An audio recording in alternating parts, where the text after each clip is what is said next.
Hello everyone, this is the ABC guide to Okami HD. The aim of this guide is to get you from the beginning to the end of the game in as few steps as possible. We're not focusing on any collectibles or anything like that. We're literally just going to be going from each sort of hurdle to hurdle so you can narrow down where you may be stuck and how best to sort of, get through the game as quickly as possible. Without further ado, let's begin Okami. Your first objective is to bring daylight to Okami village. To do that, head to the top of this platform and draw a sun in the sky. Now try to leave the village. You'll find this merchant struggling against a large boulder. This is our next objective. Before we get on to our next objective though, let's have a little bit of a chat about combat. The combat in this game is actually really very simple. Most enemies are defeated in the same way. Constantly attack them, they'll enter a stun phase and you can attack them with a celestial brush for big damage. But enemies like this imp here with the guitar, he will defend himself and block attacks. You have to use the celestial brush to make him vulnerable to further attack. There's a few variations on this, but overall it doesn't really deviate from this for the whole game. Double back and enter Susano's house. You'll find him downstairs in the basement. Attack him with the celestial brush to wake him up. Now take him out of his house and take him all the way back to the boulder. After the cutscene, head all the way to the rice field and talk to Kushi. Exhaust all conversation with her. At the mill, use your celestial brush of restoration to restore the broken mill. Once that's done, head inside the mill and collect the sake from Kushi. Now take the sake all the way back to Susano. Once you've completed the minigame with Susano, you'll be able to finally slice the boulder in half. Your next objective is to remove the curse from Shinzu Field. In order to do that, you must head to Hana Valley to the east. This is a pretty straightforward area. You'll have a few imps to fight, there'll be some cursed trees to sort of avoid, but ultimately you just want to follow the stream all the way up to the end. You'll come to a defaced mural at the end of the valley. Once you've dealt with the imps, draw a sun on the mural to open up the rest of the area. At the end of the valley, slice through this wooden gate on the left hand side and proceed all the way through. Once you've dealt with the bear and Susano, push the sphere all the way back to the main room. Push the sphere up the slope and into the small pool, and then draw a sun in the sky and you'll revive the tree. With your new brush technique Bloom, you can now revive the tree in the Shinzu Field. Use Bloom on the tree and you'll lift the curse from Shinzu. Now that you can freely explore this area, there's a few little things you must do. The first thing requires the time to be at night. You can just wait for nighttime to roll around, but there's a little shortcut. If you head to this little shrine area near the Moo Cave entrance, you can actually start a quest that will immediately begin nighttime. You can now access Tama's house. Exhaust all dialogue with Tama and then take note of the symbol on the back of the wall. You must draw this symbol with your celestial brush in this pot to obtain your next celestial brush skill. It's a good idea to visit the dojo as well and learn the fleet fruit technique. Once you've explored all the points of interest in Shinzu Field, head back to Kamiki. Head back to the platform where you drew a sun up in the sky in the beginning of the game. Now that you've got your new celestial brush skill, you can access a Gata forest. Head back to the dock in this part of Shinzu Field and use your new celestial brush skill to access the Gata forest. Your next objective is to clear the area of the curse. At the bottom of the steps there's a small pathway that just misses the cursed area. Head behind the waterfall and blow up the cracked wall at the back. With the curse now cleared, you're free to explore the area. However, before you do so, you'll be forced to fight Waku. Pretty simple battle. Main rule of thumb is whenever he throws his daggers, slash them back at him using your celestial brush and you'll open him up wide vulnerable to a heavy attack and dealing some huge damage. With the fight over, it's time to find Kokari. Give him a good headbutt once he starts crying. When prompted, use your celestial brush to restore his fishing tackle. Complete 2 rounds of the fishing game and then you'll finally be able to catch the big one. Now take the key from Kokari and bring it here to the dungeon entrance. The game's first proper dungeon is actually incredibly straightforward, very linear. It's very light on puzzles, it's pretty self-explanatory, so we're pretty much going to skip all the way to a couple of the main hurdles of the area. So first up we've got this demon here. Pretty simple. The main tactic is to counter these projectiles it throws at you using a celestial brush. this will render the demon vulnerable, but you won't be using a celestial brush just yet. You will be using bloom to open up the pod and revealing its weakness. With the core exposed, attack at will and you'll do some absolute huge damage to the demon. You'll be using your sunrise celestial brush technique to bloom the mushrooms in this area that will allow you to get to the upper ledges. The blockhead is a pretty self-explanatory enemy to defeat. You've got to use your celestial brush to pinpoint the weak spots and then he'll be defeated. This one is very easy, but later on they get quite annoying and tough. Once you've purified the water, you'll need to get back to the beginning area of the dungeon.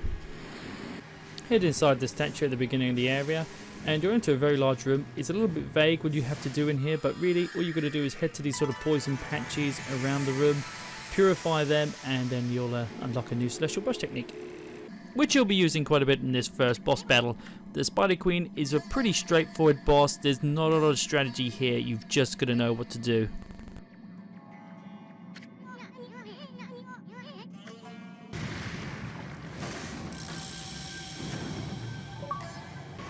Don't worry too much about the Spider Queen's attacks. The main thing you want to do is you want to get its abdomen in view with the hanging flowers so you can attach vines between them. You only have to attach 2 vines and you'll reveal its weaknesses, these multiple eyes. Just attack relentlessly. Use your celestial brush as much as you can. Exhaust all your ink pots because you only have a small amount of time to actually do this. You won't be able to defeat the boss in a single sitting. You'll have to do this at least 3 times. But the boss doesn't get any harder through each stage, so just crack at it and you'll have it defeated in no time. Now that you've defeated your first boss, the next thing to do is head up this pathway by the Demon Fang Merchant. This minigame is a little bit trying. It's very difficult to spot the plants on the shore. Everything's moving by so fast. The best thing to do is just continuously open up your celestial brush menu. This will slow down time enough so that you can actually spot the plants on the shore. Once you've completed a minigame, you'll get access to Taka Pass. As usual, your first job is to clear the curse from the entire area.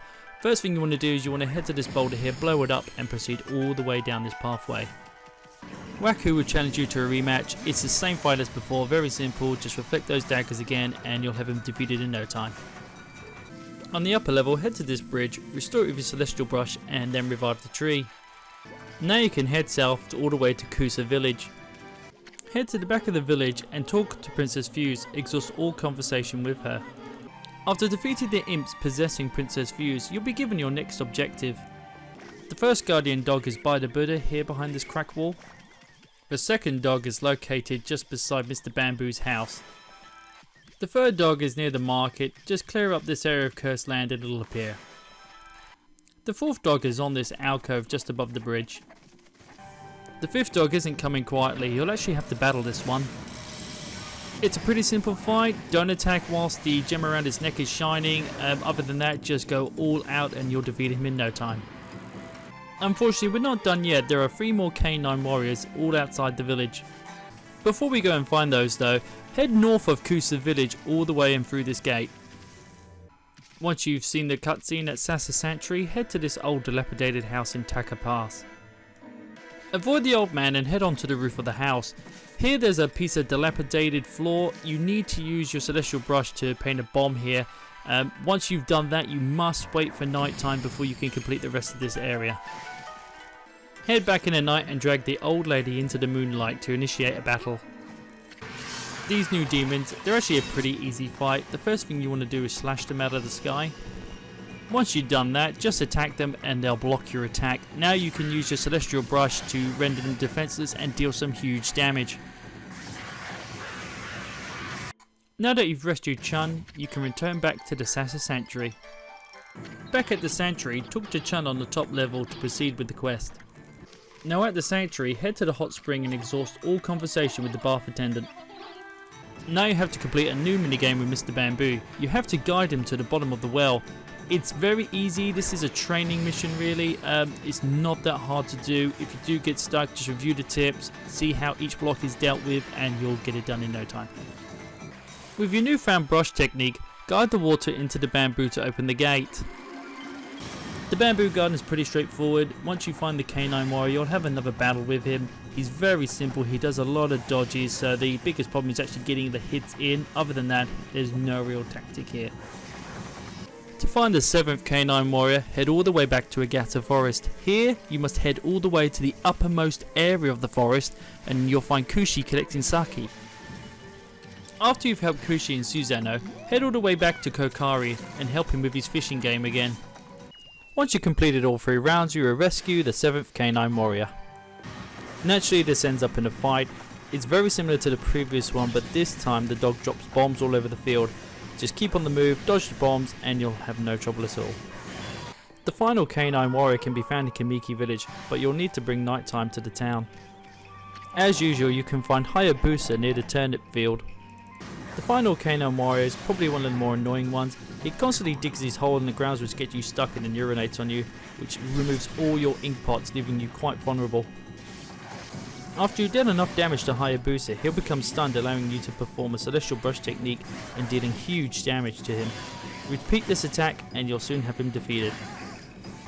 With the final Canine Warrior sorted, head all the way back to Kusa Village and speak to Princess Fuse. You can now access the Gale Shrine located behind Princess Fuse's pagoda.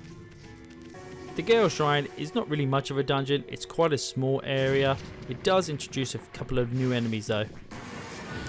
This first demon is very similar to the demon you fought in the first main dungeon.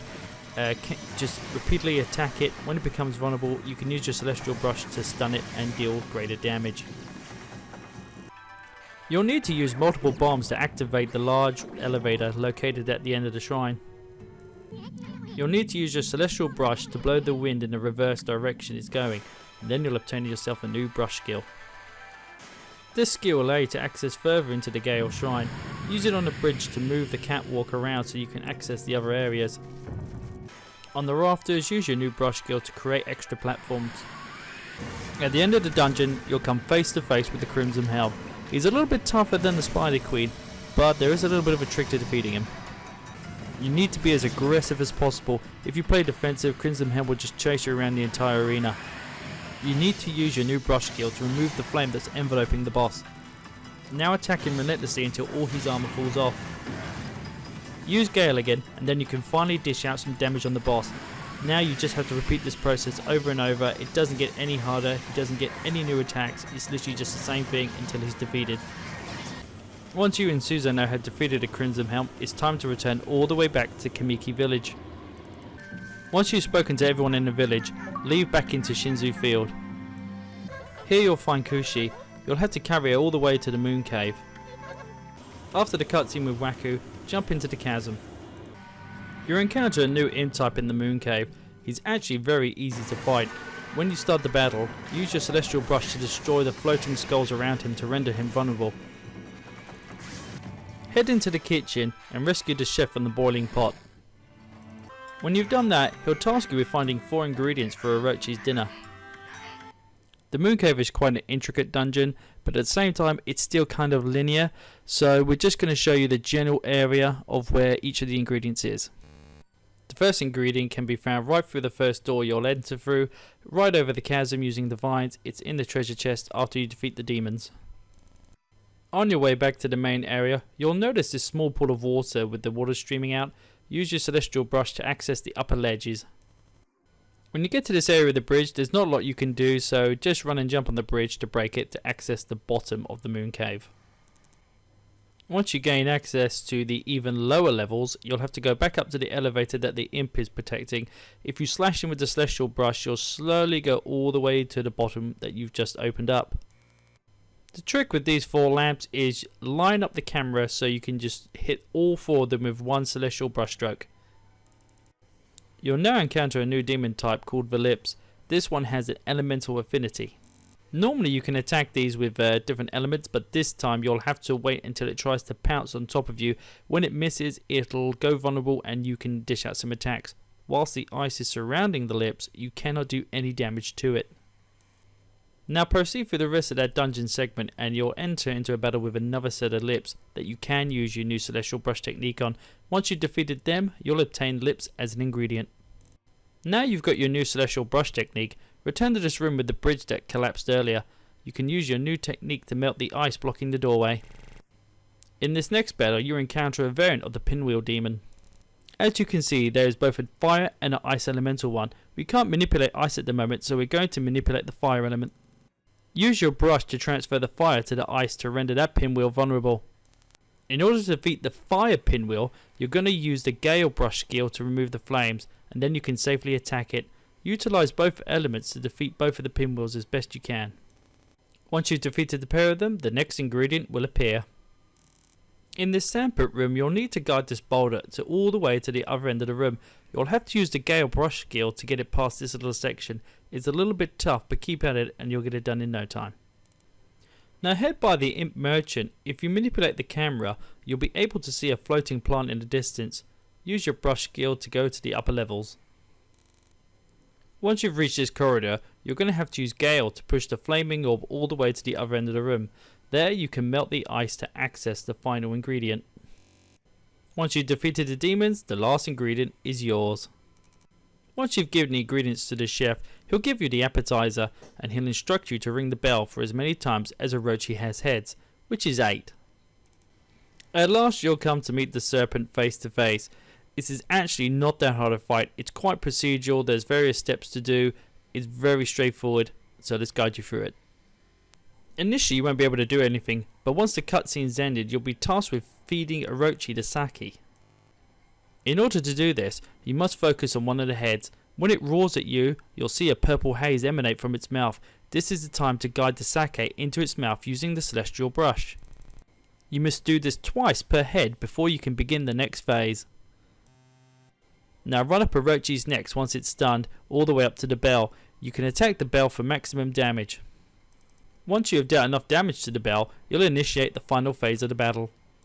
This is pretty straightforward, it's just like the first phase. Feed Orochi's heads to sake. When they're stunned, you can actually attack them now and kill each head in series. As you're coming to know, this is quite a long drawn out battle. It's really handy if you have infinity bottles. You can use them so you can just constantly spam the celestial brush to destroy their heads in one sitting. That's the best tactic I have for you on this battle. Otherwise it's just a bit of an endurance test. Once all the heads have been destroyed, you'll help Susanoo deliver the final killing blow to Orochi. Job well done. After the celebrations in Kamiki village, head outside and Sakuya will give you your next objective. You'll have to get to the city checkpoint, which is all the way past the other end of Taka Pass. In order to cross the checkpoint, you'll have to ignite the archer's arrow using your celestial brush. In order to get to the tree here, you'll have to use these pots to transfer water from one pond to the next. Your next objective is in Cyan City, which is all the way on the western side of Ryoshima coast. Your next objective is to get Benkei to open up the bridge. In order to do that, you're going to have to restore the water. Head back to the previous area and find Nagari. You'll have to complete this minigame again. This time it's a lot harder. You'll have to use some advanced celestial brush techniques to guide Nagari all the way to the bottom. Unfortunately, that's not enough. There's still one last thing to do for Benkei. Head back into the town area and all the way to the merchant and buy the blinding snow rod. Hand that over to Benkei and you can complete the fishing minigame again. Once you've done 3 rounds, you'll be able to cross over the bridge.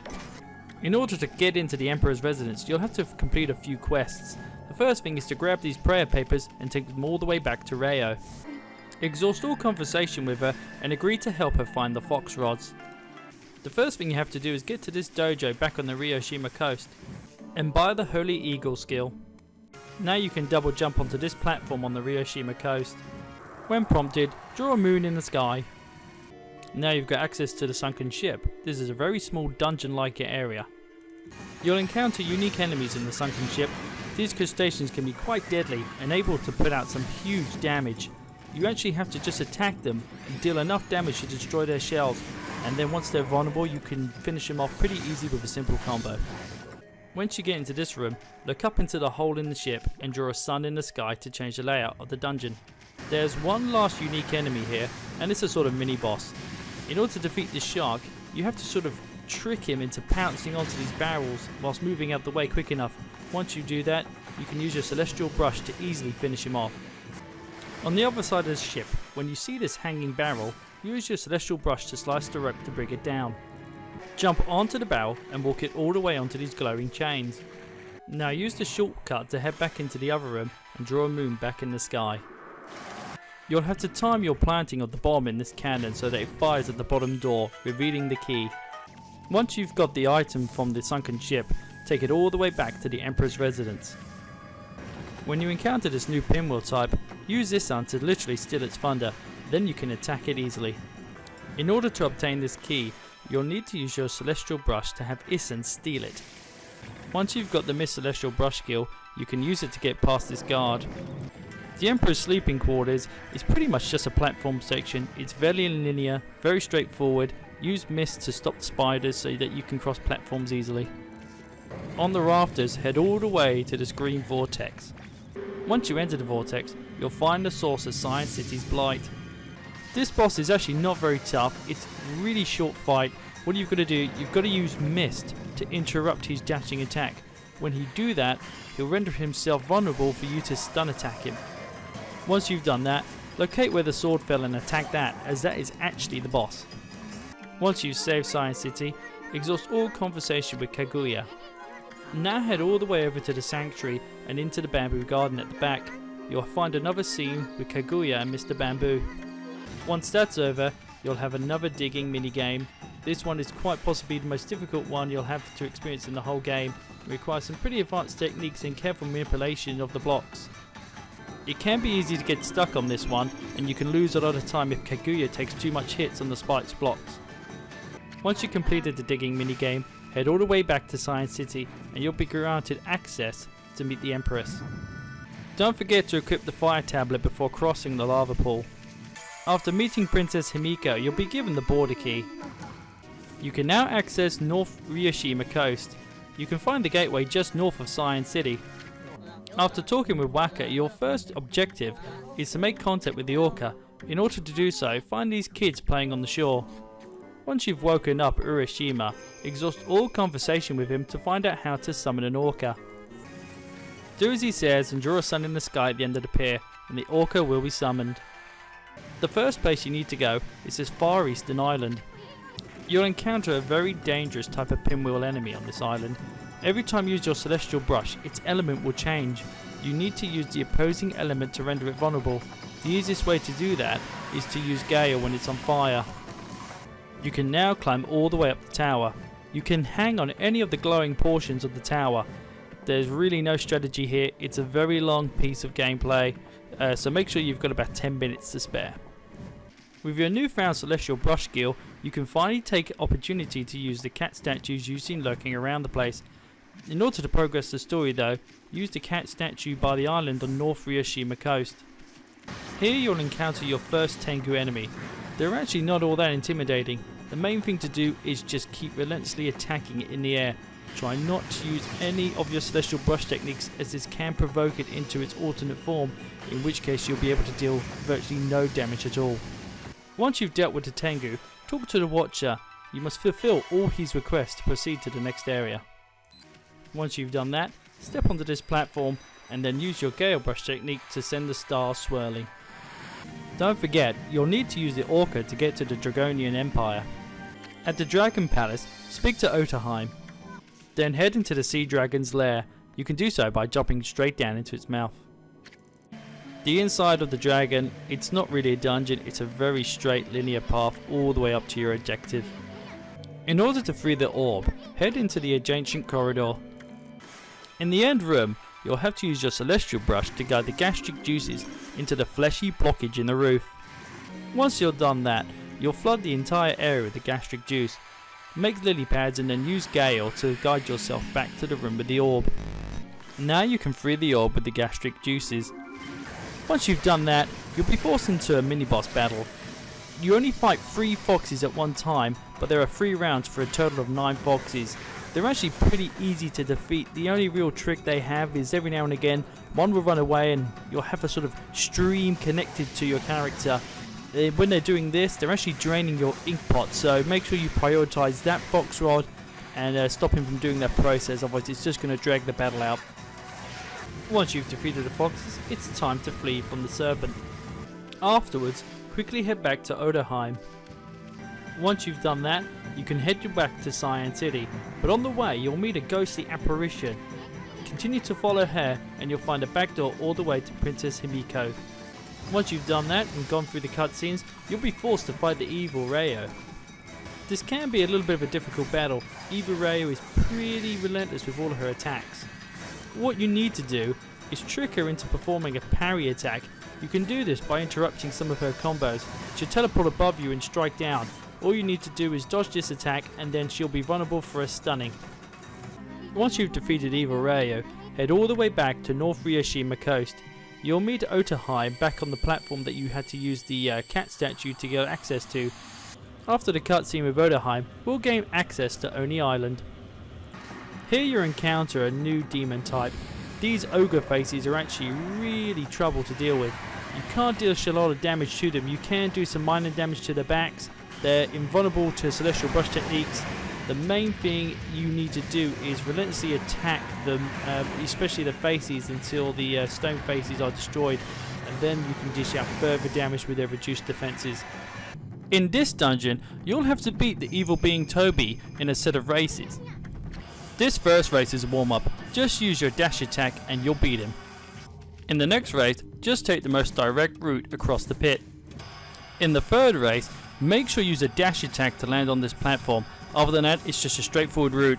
If you happen to fall down into the bottom of the pit, you've automatically lost this race. And the fourth race, it's all about maintaining your momentum, which is the same as the fifth race. Obviously you must do your best to avoid the spinning wheels. On the sixth race, it's about how quickly you can defeat these demons. Use your celestial brush to attack more than one target and you'll do alright here. The seventh race is pretty straightforward. Once you get close enough to the wall, just use your celestial brush to blow it down.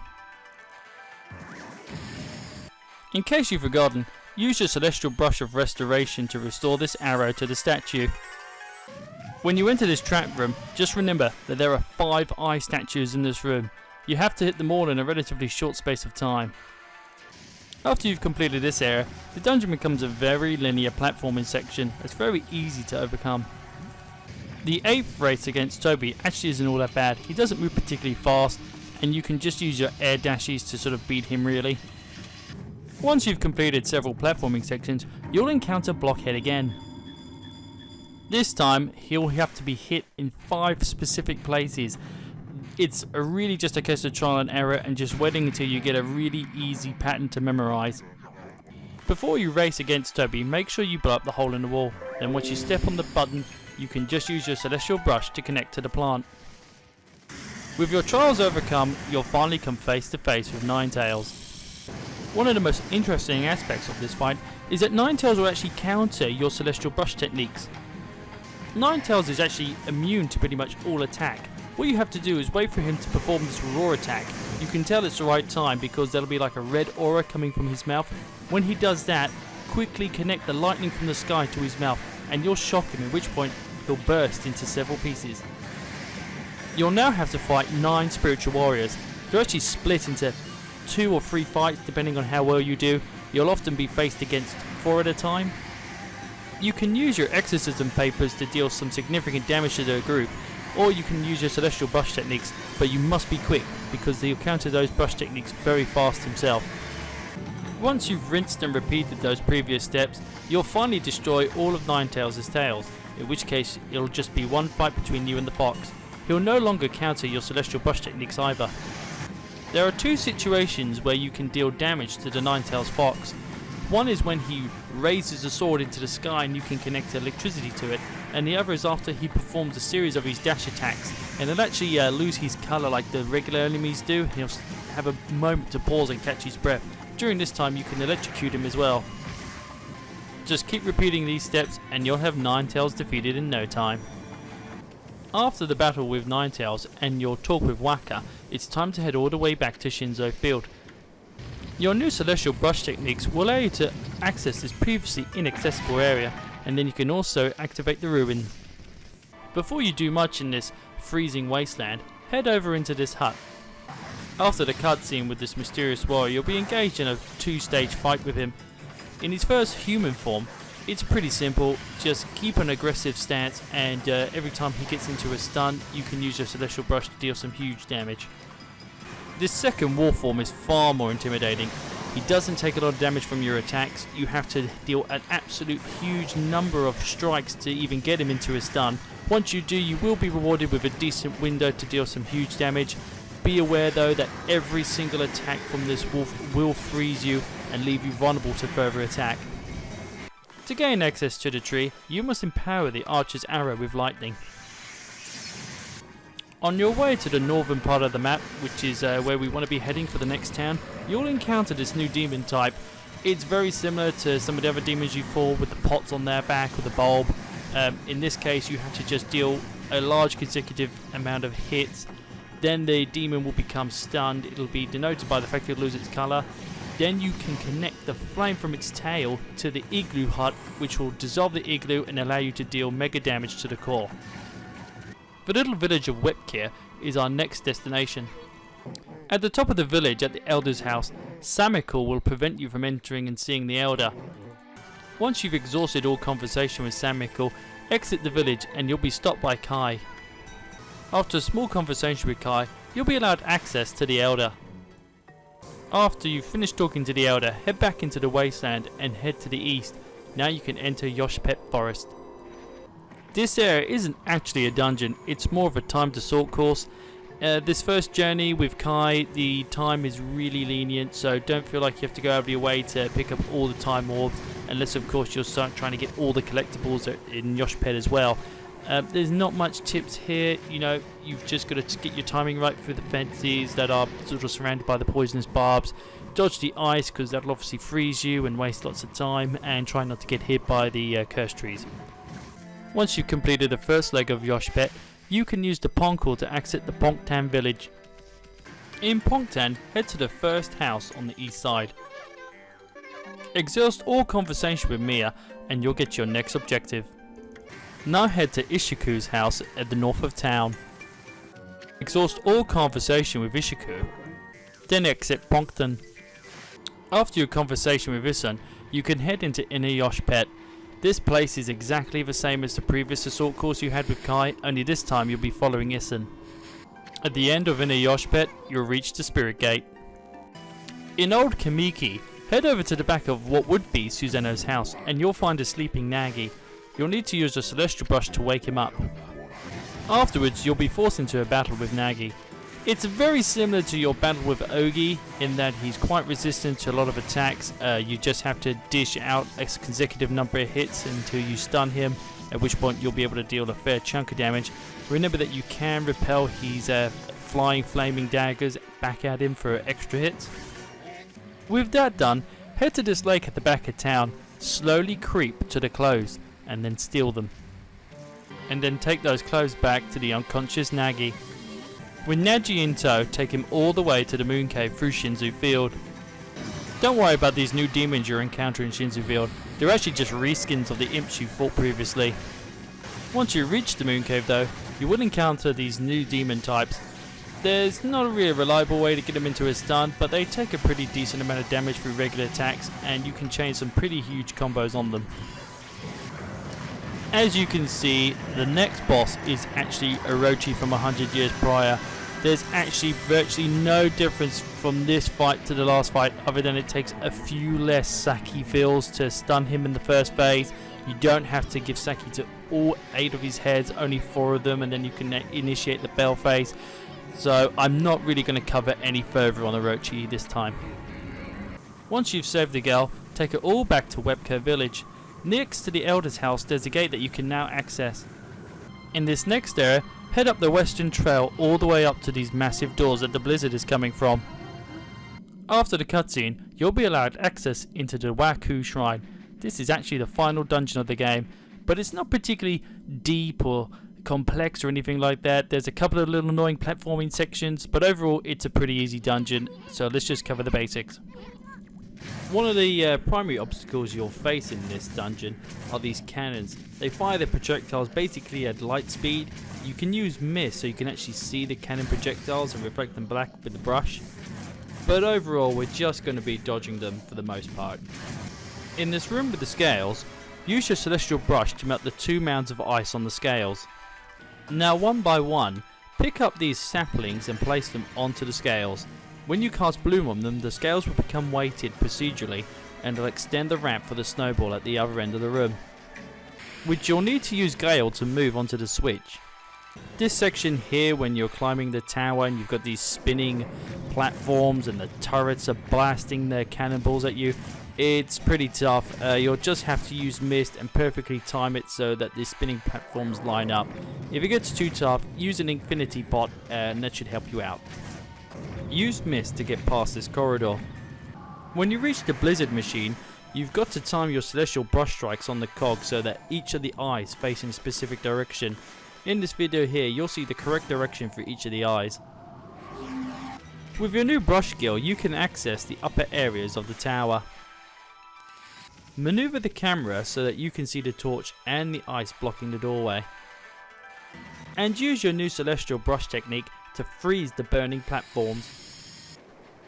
One of the abilities of your new celestial brush technique is that you can create platforms in mid-air where you can see snowflakes forming. The first battle with one of the twin demons is more of an interactive cutscene. You'll be joined by the older version of Amaterasu, who'll deal absolutely huge damage to this boss. Once you reach this large chasm with the cannons, you can ignite your two stationary cannons to destroy two of the enemy cannons on the other side of the chasm. Then you need to build these ice platforms to cross. You will be assailed by the enemy cannons that have remained, so you use mist to try and avoid those as best you can. Once you are across, you do actually need to destroy the remaining cannons. The best way to do that is to use an infinity pot and then spam your mist technique so that you can see the cannonballs. When you use your celestial brush to reflect the projectiles back at the cannons, you'll destroy them. It takes roughly around 3 hits to destroy each cannon. Then you need to guide this snowball all the way down this corridor into the next room. Now you can freeze the burning cogs so you can traverse the room. Make sure you go onto this platform and blow up the floor so you can pick up the key. Not long after the previous section, you'll finally get to confront Lechku and Nechku. This boss fight is all about remembering elemental weaknesses.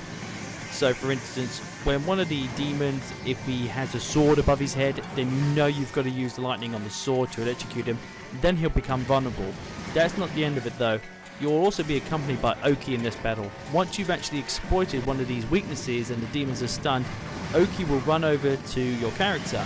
What you must do now is press the Y button to grab Oki and hold it down, pull him back like a bow, and then you'll fire Oki like an arrow at the demon and he'll actually be stunned so you can actually dish out some actual damage to him. You'll just end up repeating this process until both of the demons are dead. They tend to use the weaknesses as a weapon against you, so they'll throw bulbs at you, they'll throw lightning at you, they'll throw fire at you.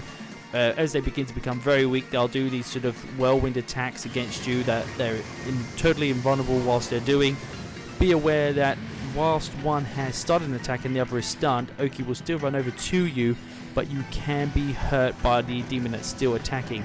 Once it's finished that attack, it will actually stop to give you some breathing room to use Oki. Once you've defeated the two demons, you'll finally be given access to Yamato, which is the final area of the game. The Ark of Yamato is not a traditional dungeon, it's actually a boss rush mode. You'll notice that above each of the doorways there's a hieroglyph of a boss. What I would totally suggest you do is that you go to the merchant and you buy as many healing items, infinity pots, exorcism papers as you can afford. Money's no good to you anymore, so just totally bulk up on all those essential items for combat. As this is a boss rush mode, all the previous sort of tips I gave you still apply. None of the bosses have been tweaked in any way really. If anything, they're actually a little bit easier to fight, they take more damage, their cycles are shorter, that sort of thing. I would really advise that you use your exorcism papers to deal as much damage as you can. The great thing about those papers is they do nullify any of the windows you have to deal damage, so you can actually destroy a boss in a single phase, which is really helpful for clearing this section pretty quick. One bit of bad news to give you is you will have to fight Orochi for a third time. Unfortunately, the third battle against Orochi, it's just as long as the last time you fought him in previous Kamiki 100 years prior. You know, you only have to do the 4 heads, then the bell, and so forth and so forth. It's long-winded. You may want to leave Orochi to the last, you may want to do him first, it doesn't really matter. Once you've dealt with all these bosses, you can finally gain access to the final boss arena. The final boss has 5 phases. In the first phase, it's going to strip you of all your Celestial Brush skills. What you have to do is just avoid its attacks. When it becomes vulnerable to attack, do so, and it'll slowly spin out each Celestial skill, and slowly you'll gain more and more abilities to harm it. Eventually you'll be able to cast your Bloom spell on the orb, at which point you'll actually open up, revealing the core, Yami. Now this core, you can deal pretty good damage to it using your Celestial Brush or just regular attacks. Exorcism slips, they don't do a whole lot of damage to it, so you're best just using your Celestial Brush and other skills. The second phase is very similar to the first phase. Avoid its attacks. When it stops attacking, you can attack it. The main difference is that once the boss's core becomes exposed, it splits into these platforming layers that you have to navigate. It's not too hard to do, just make sure you're obviously jumping in the opposite direction it's travelling. Once you get up to Yami, you can deal a fair bit of damage, and it'll slowly spit out some more Celestial Brush skills. The third phase of the boss is a little unusual. It will take the form of like a slot machine. You have to strike it to start the slots, and when you strike it again, the reels will stop, and depending on what's highlighted, you'll get different attacks come at you. You have to repel these attacks back at the boss with your Celestial Brush.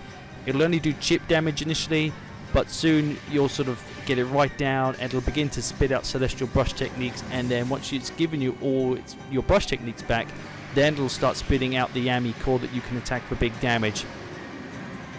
The fourth phase is probably one of the more tougher ones. Your opportunities to attack the core are pretty difficult. When the boss performs an attack, the Yami will become exposed, and you can use your Celestial Brush to do a little bit of chip damage. As you deal damage to the boss and you gain some extra Celestial Brush techniques, you can actually begin to take advantage of some of the elemental weaknesses of the boss. This will give you more time to strike the core and deal extra damage. One of the easiest weaknesses to take advantage of is the lightning. He uses his sort of lightning swords quite commonly. You have to do it a couple of times before it'll actually permanently stun him and reveal the core. Once you've destroyed the fourth phase, there'll be a little bit of a cutscene. The first thing you must do with the boss in its final phase is look up into the sky and draw a sun. Once you've done that, you'll put the boss in a stun state, and you can do a fair bit of damage to the Yami core. After that, avoid using the Celestial Brush. You can only attack the Yami core whilst not using the Celestial Brush. Every time you bring it up, it'll protect the core. It'll be totally impervious to any attack. You just have to deal that chip damage. One of the best things that can happen is the boss will bring night back to the arena. You can again paint the sun back up in the sky, and you'll get that stun opportunity again. The final phase is really easy. You know, you should have tons of healing items by now if you need to heal.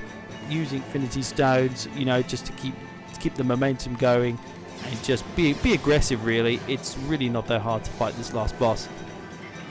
And that's pretty much it. Once the health bar has been depleted, you have officially finished Okami. Congratulations. I do hope you found this guide informative, that it was helpful, that the information was concise. This is the first one. It's a bit of an amateurish effort, I know. I'm hoping to do much more of these guides and get the production level up. I guess this was sort of testing the waters a little bit. I'm hoping my next guide to do Final Fantasy VII New Threat. If you like what you've seen and you've enjoyed the video, then please do leave a like or subscribe or comment, and you know, follow belovedgaming.co.uk blog. I tend to do a lot with the blog, as well as doing a few of these game guides now through the year as well. Hope you enjoyed, everyone. Have a great day. Cheers. Bye.